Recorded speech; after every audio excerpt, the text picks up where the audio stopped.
I'm the developer of Linguistic Genomics, which was the first platform on which you could determine the intent of communication rather than the literal artifact of communication.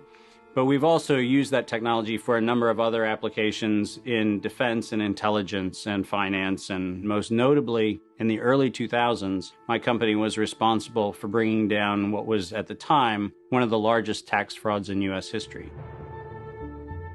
We maintained a series of inquiries into every individual, every organization, and every company that is involved in anything that either blurs the line of biological and chemical weapons or crosses that line in any of 168 countries. In 1999, there were 1 million patents digitized by IBM. And those 1 million patents were the first time human innovation had been put into an electronic digital searchable format. We took that information and we did a very simple exercise using our linguistic genomics technology, where I made the horrific assessment that approximately 1/3 of all patents filed in the United States were functional forgeries, meaning that while they had linguistic variations, they actually covered the same subject matter. In 1999, patents on coronavirus started showing up, and thus began the rabbit trail.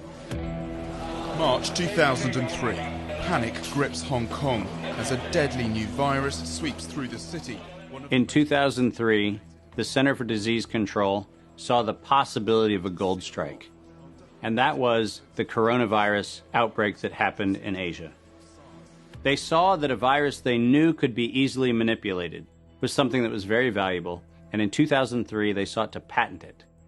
And they made sure that they controlled the proprietary rights to the disease, to the virus, and to its detection, and all of the measurement of it. We know that Anthony Fauci, that Ralph Baric, that the Center for Disease Control, and the laundry list of people who wanted to take credit for inventing coronavirus were at the hub of this story.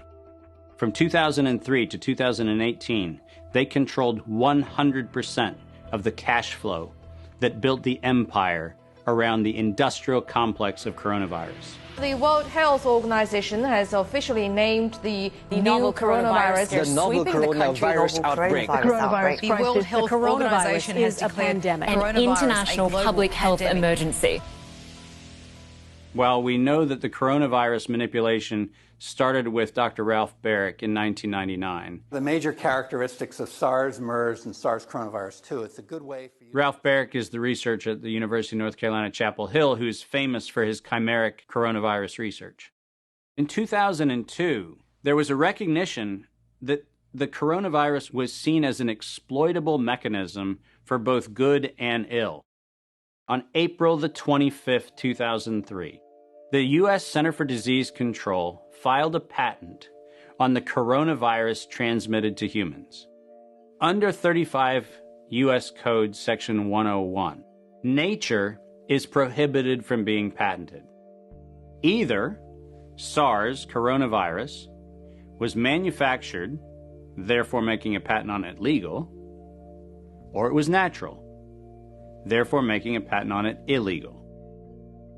If it was manufactured, it was a violation of biological and chemical weapons, treaties, and laws. If it was natural, filing a patent on it was illegal. In either outcome, both are illegal.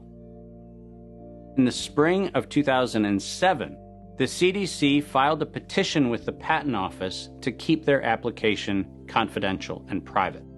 They actually filed patents on not only the virus, but they also filed patents on its detection and a kit to measure it. Because of that CDC patent, they had the ability to control who was authorized and who was not authorized to make independent inquiries into coronavirus. You cannot look at the virus, you cannot measure it, you cannot develop a test kit for it. And by ultimately receiving the patents that constrained anyone from using it, they had the means, they had the motive, and most of all, they had the monetary gain from turning coronavirus from a pathogen to profit. Developing and owning a coronavirus vaccine has become a biotech arms race with political overtones. This vaccine gold rush is starting to bother me. Gold rush. Let's keep that in mind. And so somewhere between 2012 and 2013, something happened. The federal funding for research that was feeding into places like Harvard, Emory, University of North Carolina, Chapel Hill, that funding suddenly became impaired by something that happened at the NIH, where the NIH got this little tiny moment of clarity and said, I think something we're doing is wrong. And in 2013, the NIH said, gain-of-function research on coronavirus should be suspended.